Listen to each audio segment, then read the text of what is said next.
This channel does not promote any violent, harmful, or illegal activities. All content provided by this channel is meant for an educational purpose only.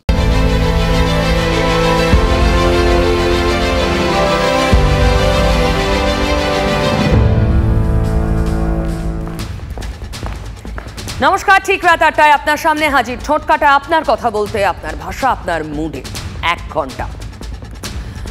দেখুন, আজও শুরু করব আরও একটা দুর্ঘটনার ছবি দিয়ে। পরপর রেল দুর্ঘটনা, তারপর ব্রিজ ভেঙে পড়ল। এবার বাংলার পাশের বিহারে নির্মীয়মান সেতু ভেঙে পড়ল হুড়মুড় করে। ছবিটা দেখুন।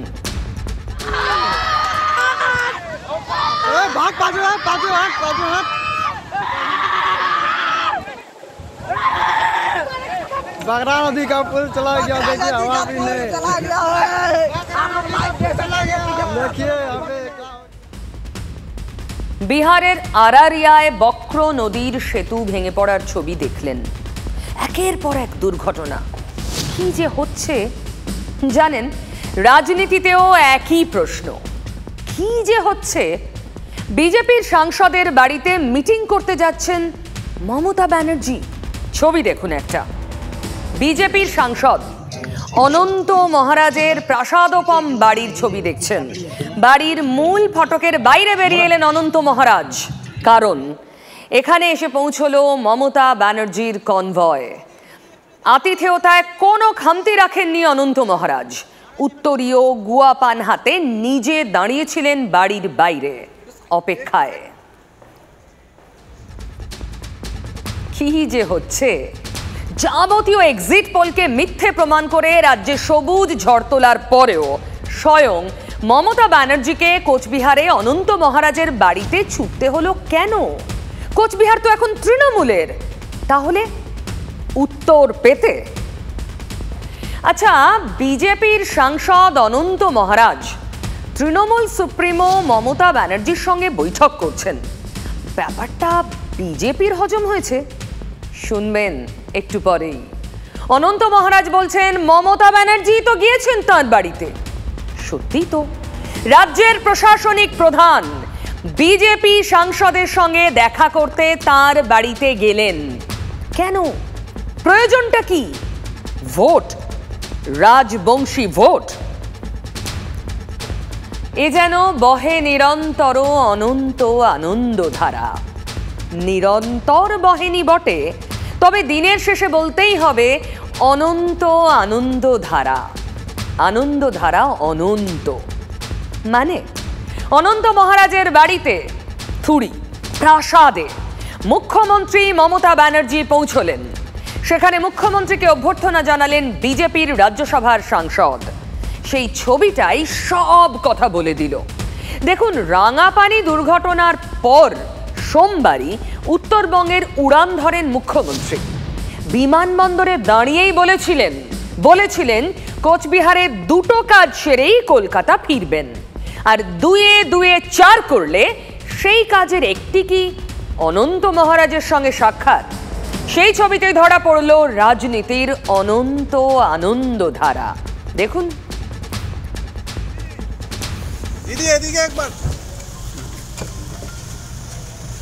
কোচবিহারের চকচকায় প্রাসাদোপম বাড়ির সামনে মুখ্যমন্ত্রীর কনভয়। নারায়ণী সেনার পোশাকে সার বেঁধে দাঁড়িয়ে নিরাপত্তা রক্ষীরা প্রণাম নিবেদন করলেন। বাইরেই দাঁড়িয়ে অনন্ত মহারাজও। রাজবংশী ঐতিহ্য মেনে মুখ্যমন্ত্রীর হাতে গুয়া পান মানে পান সুপারি তুলে দেন অনন্ত মহারাজ। অভ্যর্থনা জানানো হয় রাজবংশী উত্তরীয় পরিয়ে। তাহলে সাদা সোনালী প্রাসাদের সামনে রাজনীতির সোনালী সমীকরণ তৈরি হলো কি? রাজনীতি তো সম্ভাবনার শিল্প, কখন যে কি হয়। 24-এর লোকসভায় কোচবিহারে বিজয় পতাকা উড়িয়েছে তৃণমূল। এই কেন্দ্রে 32% রাজবংশী ভোট। কোচবিহার জয়ের পর মুখ্যমন্ত্রী অনন্ত মহারাজের সাক্ষাৎ সবটাই অঙ্ক কষে। মমতা বন্দ্যোপাধ্যায় ইঙ্গিতটা দিয়েছিলেন গতকাল। রাতে আমি শিলিগুড়িতে নিশ্চয়ই থাকছি না, কারণ আমি একটু কুচবিহার চলে যাবো ডাইরেক্ট। কারণ কালকে আমার দুটো কাজ আছে, আমি ওটা করে তারপরে আবার কাল সন্ধ্যের পরে ফিরে আসবো। হাসপাতালে ট্রেন দুর্ঘটনায় আহতদের দেখে রাতেই কোচবিহারে মুখ্যমন্ত্রী। মঙ্গলবার বেলা 12টা নাগাদ যান মদনমোহন মন্দিরে পুজো দিতে। তারপরই তো কৃতজ্ঞতা জানালেন মুখ্যমন্ত্রী। কোচবিহারের মানুষ আমাকে হাত তুলে আশীর্বাদ শুভেচ্ছা দোয়া দিয়েছে সারা বাংলার মতো, সেই জন্য আমি তাদের কাছে খুবই কৃতজ্ঞ। সেই কৃতজ্ঞতা জানানোর জন্য মদনমোহন মন্দিরে পুজো দিয়েই অনন্ত মহারাজের প্রাসাদোপম বাড়িতে মমতা ব্যানার্জি। বাইরে অভ্যর্থনা জানান গ্রেটার কোচবিহার পিপলস অ্যাসোসিয়েশন বা GCPA নেতা ও বিজেপি সাংসদ অনন্ত মহারাজ। তারপর মুখ্যমন্ত্রীকে ভিতরে নিয়ে যান। সেখানে মিনিট 35 মতো ছিলেন মমতা বন্দ্যোপাধ্যায়। এরপরই অনন্ত মহারাজকে প্রশ্নটা করলেন সাংবাদিকরা।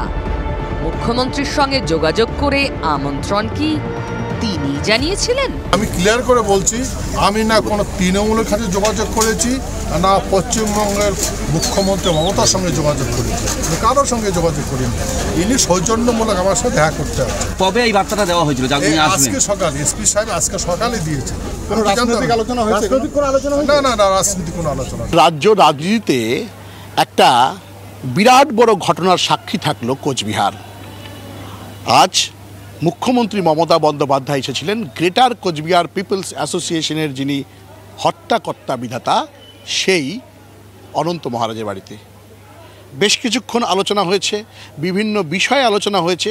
আর মুখ্যমন্ত্রী বেরিয়ে যাওয়ার পরেই একাধিক জল্পনা সৃষ্টি হয়েছে এই দুই নেতার বৈঠককে কেন্দ্র করে। মুখ্যমন্ত্রীকে কি বললেন?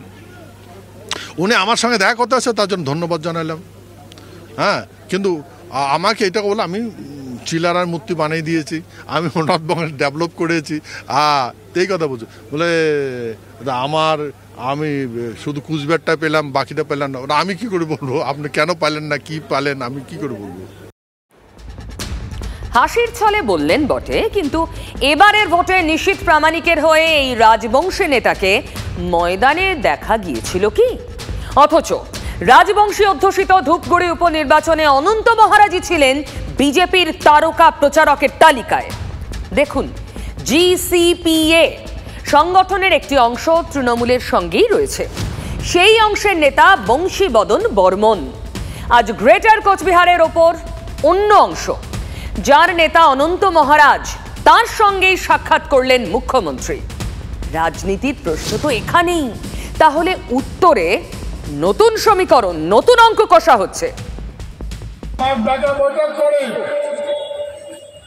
সেই বৈঠকতা সিদ্ধান্ত হল আমার কেন্দ্রীয় শাসিত রাজ্য বানিয়ে দিল। ভারতের গৃহ মন্ত্রণালয় থেকে আমাকে অমিত শাহ কইছে আমার হাতত পাওয়ার দিব। 2022-এর সেপ্টেম্বর মাসের কথা। পরের মাসে মানে 2022-এর অক্টোবরেই উত্তরের বিজয়া সম্মিলনীতে আমন্ত্রিত অনন্ত মহারাজ। সেদিন তাঁর উপস্থিতিতেই বলেছিলেন মুখ্যমন্ত্রী, কোনো ভাগাভাগি নয়, ভঙ্গটঙ্গ নয়, আমরা চাই সঙ্গ। বুঝলেন কিছু? বঙ্গভঙ্গ নয়, বঙ্গ চাই সঙ্গ। মুখ্যমন্ত্রী বললেন মঞ্চে, আর মঞ্চ থেকে নামতেই বললেন অনন্ত মহারাজ। মুখ্যমন্ত্রী কি কেন্দ্রশাসিত রাজ্য বানিয়ে দেবে নাকি? ওনারা ইয়ে আছেন নাকি? গ্রেটার কোচবিহারের অনন্ত মহারাজের দাবি কেন্দ্রশাসিত অঞ্চল। সেই অনন্ত মহারাজই সেদিন ছিলেন মুখ্যমন্ত্রীর মঞ্চে। অথচ 24-এর লোকসভায় কোচবিহারে প্রচারে তেমনভাবে ছিলেন কি? কোচবিহার আসনে ফ্যাক্টর তো রাজবংশী ভোট 51%। মনে নেই প্রচারে উঠেছিল সে কথা। কুচবিহারের মতন প্রত্যন্ত জায়গা থেকে উঠে গিয়ে রাজবংশী ঘরের কোনো ছেলে দিল্লিতে গিয়ে সেখানে বসবেন, মোদিজির হাতকে শক্ত করবেন, এটা পিসিমণির সহ্য হয় না। কেন আপনাদের এখানে আর রাজবংশী লোক ছিল না? শিডিউল কাস্ট আর ছিল না? ভালো লোক আর ছিল না? बीजेपी ही है जो राजवंशी परंपरा को, भाषा, संस्कृति को, अपने महापुरुषों को सम्मान दे सकती है। এই দেখুন আপনাদের হীরের পার্টি, হীরের টুকরো ছেলে আমার মুখটা মনে করবেন আর একটা করে ভোট ওনাকে দেবেন। এবার কোচবিহারের জয়ের পর অনন্ত মহারাজের সঙ্গে সাক্ষাৎ মুখ্যমন্ত্রীর। তারা প্রত্যাশা করেন এক্ষেত্রে সম্মানীয় অনন্ত মহারাজ তার যে কাজ বক্তব্য নিশ্চিতভাবে বিজেপি কর্মীদের আহত করুক, তাদের সংবেদনায় কোথাও আঘাতপ্রাপ্ত হোক, সেটা নিশ্চিত মনে হয় অনন্ত মহারাজ নিজেও চাইবেন না। তিনি একটি বৈঠক করেছেন, একজন সাংসদের সঙ্গেও তার কথা হয়েছে, সুতরাং এগুলো আপনারা তার কর্মসূচি দেখতেই পেয়েছেন। এই নিয়ে আলাদা করে কোনো ব্যাখ্যা এই মুহূর্তে দিতে চাইছি না। উত্তরের রাজনীতিতে নতুন সমীকরণ জিসিপি অর্থাৎ গ্রেটার, এদের একটা অংশ কিন্তু ইতিমধ্যেই তৃণমূলের সঙ্গে রয়েছে বংশীবদনের নেতৃত্বে। আরও একটা বড় অংশ ছিল অনন্ত মহারাজের, সেই বাড়িতে আজকে মুখ্যমন্ত্রী আসা। তাহলে উত্তরে কি সমীকরণ বদল? কোনো রাজনৈতিক ইকুয়েশনের কি জন্ম হবে? সময় বলবে, এটা এখন বলছি না, সময় হবে। খুব স্পষ্ট এই কথাটা, সময় বলবে মানে জল্পনা জিয়ে রাখা, মানে বিজেপির সঙ্গে দর কষাকষি জিয়ে রাখা, সেটাই চাইছেন অনন্ত মহারাজ। এই তো আজও আলাদা রাজ্যের দাবি তুললেন। 26-এর বিধানসভার আগে সেই দাবি বিজেপির জন্য স্বস্তির যে হবে না বিলক্ষণ জানেন অনন্ত মহারাজ। তিনি এখন বিজেপির সাংসদ রাজ্যসভায়, অথচ আজ অনন্ত মহারাজ যে পথে হাঁটলেন সেই পথ দলের জন্য মসৃণ হলো কি? মানে বলে বা যে কেন দেখা করলেন, তাহলে কি তার কৈফিয়ত দেবেন? মানে এরকম কিছু বলে আমাকে কে জিজ্ঞাসা করবে? বিজেপির থেকে যদি জিজ্ঞাসা করা হয়, মানে কেন জিজ্ঞাসা করবে? আপনি তো বিজেপি দল করেন, বিজেপি সাংসদ, আপনাকে জিজ্ঞেস করতে। আমি দল করি না ভাই, আমি দি গ্রেটার কুচবিহার পিপল অ্যাসোসিয়েশন করি।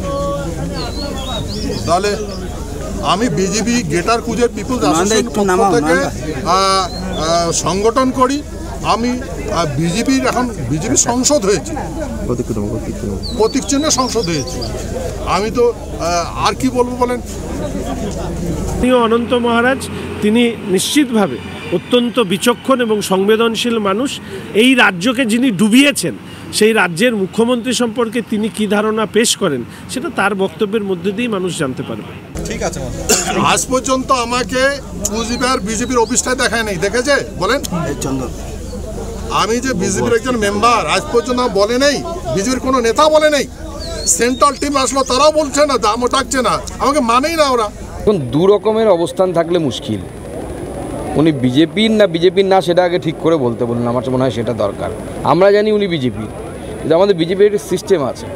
আজকে আমি পার্টির যে দায়িত্বে আছি, আগামীকাল সেই দায়িত্বে থাকবো না, আমাকেও সব জায়গায় ডাকা হবে না। কাদেরকে ডাকা হয়, কাদেরকে ডাকা হবে, তার নির্দিষ্ট তথ্য আছে, মানে তার নির্দিষ্ট সিস্টেম আছে। তা আমি কি করব বলেন? তাহলে কি সাংসদ পদ ছেড়ে দিবেন বিজেপির, যেখানে আপনার সম্মান নেই? এরা আমাকে কি সম্মান দেবে? সম্মান দিয়েছে গৃহমন্ত্রী অমিত শাহ, মাননীয় অমিত শাহ। সম্মান দিয়েছে প্রধানমন্ত্রী, যে আমার সঙ্গে কুচবিহারে দেখা করেছে, হ্যাঁ, আমার সঙ্গে বৈঠক করেছে। তা কার সম্মান চাবো বলেন? আমাকে সবাই সম্মান করে। অমিত শাহজির কাছে তো আমি নিয়ে গেছিলাম তাকে। কে নিয়ে গেছিল ওনাকে? আমি নিয়ে, আমার সাথে গেছিলেন উনি। অনন্তবাবুকে দেখলে মনে হচ্ছে দেখবেন আর জ্বলবেন, লুচির মতো ফুলবেন। এ তো গা চিড়বিড় করা বিজেপি নেতাদের কথাবার্তা। তার যে ক্ষোভ, আপনি কি প্রশমন করবেন বা কথা বলবেন? আমি তো কথা বলেছি এর আগে, এবার আবার একবার কথা বলবো, অসুবিধা নেই। অমিত শাহ গৃহমন্ত্রী অমিত শাহকে আমি পার্লামেন্ট ভবনে ওনার অফিসে বলেছিলাম, সাহেব এইবার আপনি আমাদের এই ইউনিয়ন টেরিটরি যেটা কমিটমেন্ট হয়েছে সেটা আপনি এবার এই ইয়েতে করে দেবেন, হ্যাঁ, অধিবেশনে করে দেবেন। উনি বলছে দেখতে হ্যাঁ, হ্যাঁ, এই কথা বলেছেন।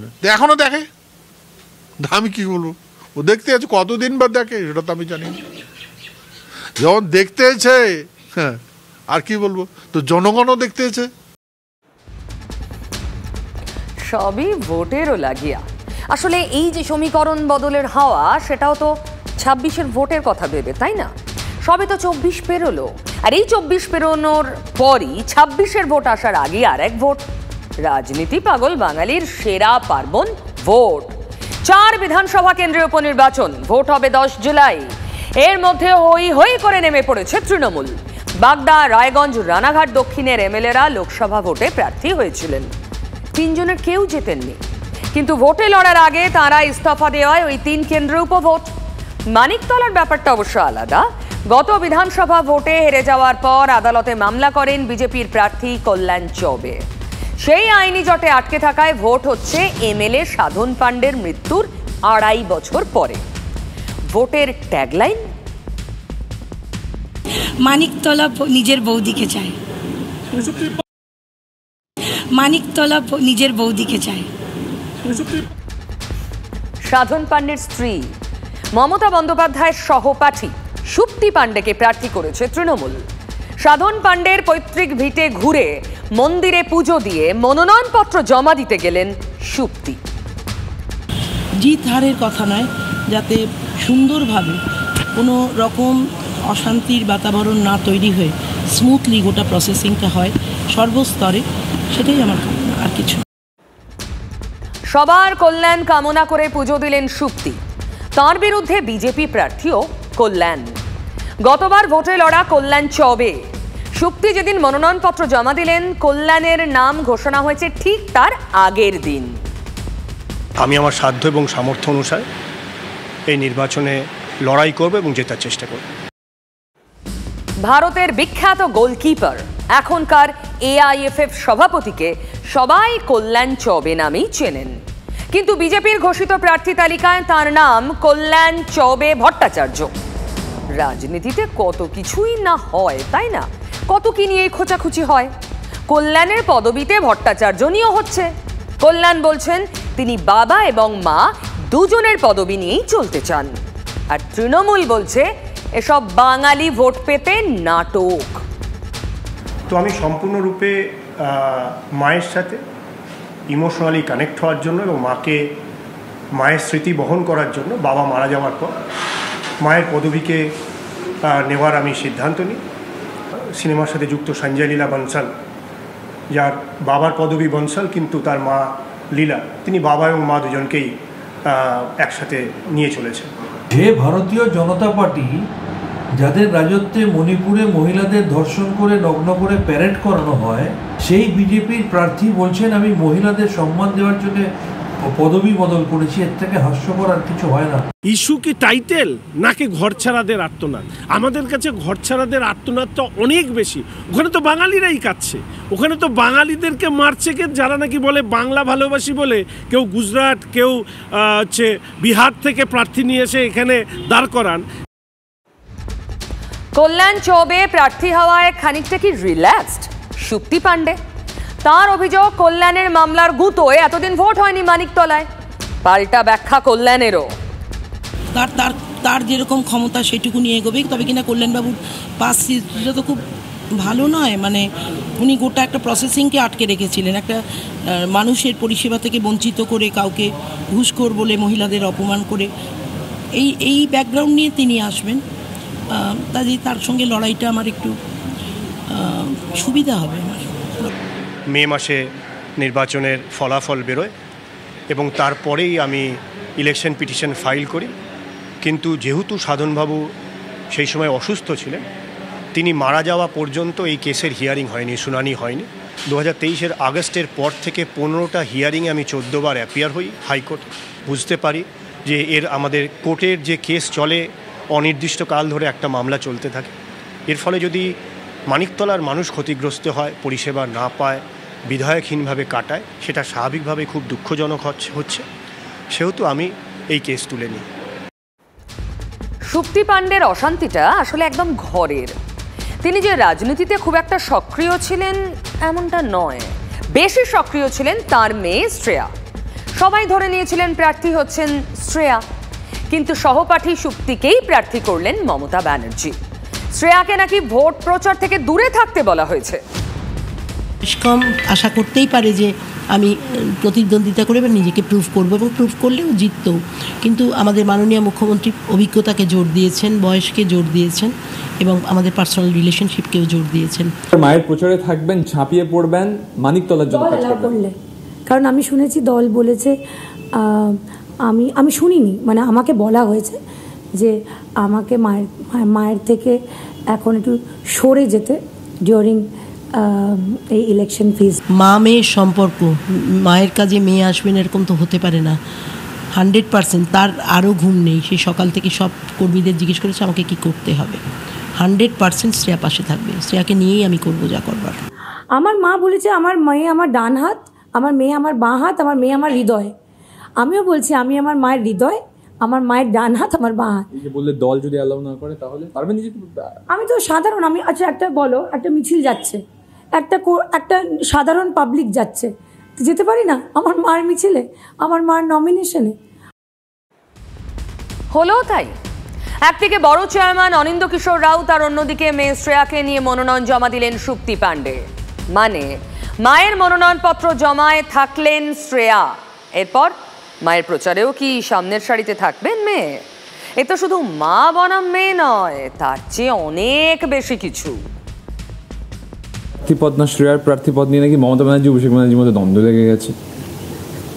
বিতর্কিত মন্তব্য ভাই এখনই করবো না। মমতা অভিষেক ভীষণ ক্লোজ, ওদের মধ্যেও এই আমার শ্রেয়ার মতন একটা ক্র্যাক লাগাবার। হ্যাঁ, অভিষেকের খুব প্রিয় পাত্রী শ্রেয়া, ভীষণ ভালোবাসে। অভিষেক আমার হৃদয় জুড়ে আছে, আমার মন জুড়ে আছে, আমার লিডার, আমি ওকে ভালোবাসি। আমার থেকে বয়সে একটু ছোট, কিন্তু ও কাজে অনেক বড়। আর মমতার ভালোবাসা বেশিরভাগটাই আমার দিকে গেছে, সে কি করবো, আমার সৌভাগ্য কি দুর্ভাগ্য জানি না। মমতা বন্দ্যোপাধ্যায় সিএম, উনি আমার মার ছোটবেলাকার বন্ধু এবং ওনার প্রথম দিনের প্রার্থী আমার মা এবং শেষ দিনেরও প্রার্থী আমার মা। অভিষেক শ্রেয়ার এই কাজগুলো জানে, হয়তো মাননীয় মুখ্যমন্ত্রীর কাছে কাজগুলো পৌঁছয়নি, শ্রেয়া কিছু পৌঁছতে চায়নি, নীরবে করেছে। আপনার কাছে কোনো অ্যাসপিরেশন ছিল? না, আমাকে তো বলা হয়েছে যে আমি কোনো কাজ করিনি, আমি হয়তো কোনোভাবেই অ্যাভেলেবেল ছিলাম না, তো আমি সেটাই মেনে নিচ্ছি। মমতা বন্দ্যোপাধ্যায় সিএম, উনি আমার মাথার উপর আছেন। আমাকে বলা হয়েছে যে আমি হয়তো মানিকতলায় কোনো কাজ করিনি, বা আমাকে হয়তো মুখ্যমন্ত্রী আমার কাজের বিষয়ে কিছুই জানেন না, তো আমি সেটা মেনে নিলাম। একটা ছোট ক্ষুদ্র কর্মী কোথায় কি কাজ করছে, চিফ মিনিস্টারের খেয়ে দিয়ে কাজ নেই, সে দেখছে যে শ্রেয়া কোথায় কি করছে, আমার কাজ না জানা এটাই মানে স্বাভাবিক। তবে আগামী দিন শ্রেয়ারই, সে কথার হিন্টস মমতা দিয়েছেন, তাই তো আগামী দিন শ্রেয়ারই, আমি হয়তো কয়েকটা দিন সামলে দেব, কিছুদিন সামলে দেব। বলেছেন যে 26-এরটা আমি দেখে নিই, সেই সময় ডেফিনেটলি আমি বলেছি যে সেই সময় কিন্তু শ্রেয়ার কথা মাথায় রাখতে হবে, কারণ তো মমতা বলেছে ডেফিনেটলি আমি সব ইয়াংদেরই সুযোগ দেব, অনেক আমার কাছে এক ঝাঁক ইয়াং আছে। কোনো মন খারাপের বিষয় নেই। সুপ্তি পাণ্ডে দীর্ঘদিন সাধন পাণ্ডের সঙ্গে এত বছর তিনি সমস্ত কনস্টিটিউয়েন্সি দেখেছেন, রাজনীতি করেছেন, সামাজিক কাজ করেছেন। শ্রেয়াও তারপরে তার কন্যা বাবা মায়ের কাছ থেকে আস্তে আস্তে শিখছে, তো ফলে গোটা তৃণমূল পরিবার এক কাট্টা হয়ে মমতা বন্দ্যোপাধ্যায় অভিষেক বন্দ্যোপাধ্যায়ের প্রার্থী সুপ্তি পাণ্ডের জন্য পুরো দস্তুর মানিকতলা কেন্দ্র জেগে উঠেছে। মানিকতলা বলছে, মানিকতলা বলছে,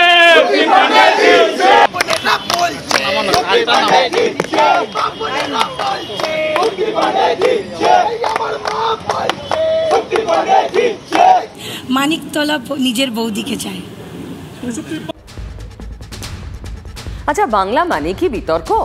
ভোট বিতর্ক তো রয়েছে, নতুন বিতর্কের নাম রাজভবন। সেখান থেকেই কলকাতা পুলিশের ছুটি হওয়ার উপক্রম হলো নাকি? আনন্দবাবু তো তাই চাইছেন।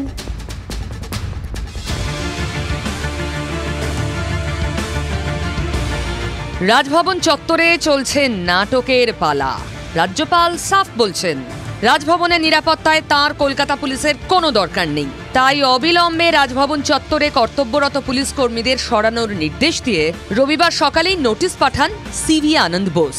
লেখা ছিল এই মুহূর্ত থেকে রাজভবনের ভিতরের পুলিশ অফিসগুলো খালি করে দিতে হবে। সূত্রের খবর, লালবাজার থেকে ওই নোটিশ নিতে বারণ করা হয়, ফলে ফিরে যান রাজভবনের কর্মীরা। কিন্তু সেখানে কি সংঘাত শেষ হয়েছে? পরবর্তী ক্ষেত্রে রাজ্যপাল জানান যে পুলিশের যতগুলো অফিসার রয়েছে তাদের ইলেকট্রিসিটি এবং জল কেটে দেওয়া হবে। এখানেই নাটকের শেষ নয়, রাজ্যপাল আবার নর্থ গেটে আসার পরিকল্পনা জানান, কিন্তু রেল দুর্ঘটনা সেখানে বাদ সাধে, ফলে রাজ্যপাল চলে যান উত্তরবঙ্গে। পরে তিনি পিডাব্লিউডির যারা কর্মী তাদেরকে নির্দেশ দেন পুলিশ অফিসের বাইরে মাপজোক করে বোর্ড টাঙাতে হবে, সেখানে জনমঞ্চ বা জনরাজভবন লেখা বোর্ডের জন্য। কিন্তু লালবাজার জানতে পেরে জানিয়ে দেয় এটা স্বরাষ্ট্র দপ্তরের অধীনে, স্বরাষ্ট্র দপ্তরের নির্দেশ ছাড়া পিডব্লিউডি কোনো কিছু করতে পারবে না এবং পিডব্লিউডি কর্মীরা যাতে ফেরত চলে যায়। প্রশ্ন হলো এরপর কি করবেন রাজ্যপাল? শেষ পর্যন্ত লড়াই লড়ব।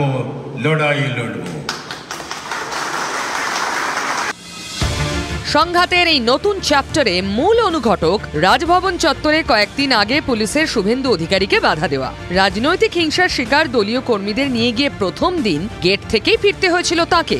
ব্যাস ওই যে আগুন জ্বলল, নেভার নাম নেই। রাজভবনে কর্মরত সব পুলিশদের বদলি করতে হবে, সব পুলিশদের প্রত্যেকেই যেন বুঝতে পারে বিনাশকালে বিপরীত বুদ্ধি। সংঘাতের সুর চড়ছে উত্তরোত্তর, তৃণমূলও ব্যস্ত পাল্লা দিতে। যেতে হবে, আজ হোক আর কাল যেতে হবে আমাদের, দূরে বহু দূরে। মাননীয় রাজ্যপাল তিনি বিজেপির তল্পিবাহকতা করতে করতে যে জায়গায় পৌঁছে গেছেন, আজকে বিজেপির নাটকে তিনি তা দিচ্ছেন। ওদিকে বিজেপি শিবির তারাও ছেড়ে কথা বলতে নারাজ। রাজ্যপালে কি ভরসা রাখতে পারছে না পদ্ম শিবির? আপনি ভালো করে দেখুন বিষয়টা, মানুষ আপনার কাছে প্রত্যাশা করছে, মানুষ আপনার কালো চশমাটা দেখতে চাইছে না। আপনি চশমাটা খুলুন, খুলে আরো ভালো করে দেখুন যে কি অবস্থায় পশ্চিমবঙ্গের মানুষ আছে। সাংবিধানিক সংকট তৈরি হচ্ছে, আমি তো বলবো কেন্দ্রকে দ্রুত হস্তক্ষেপ করার জন্য।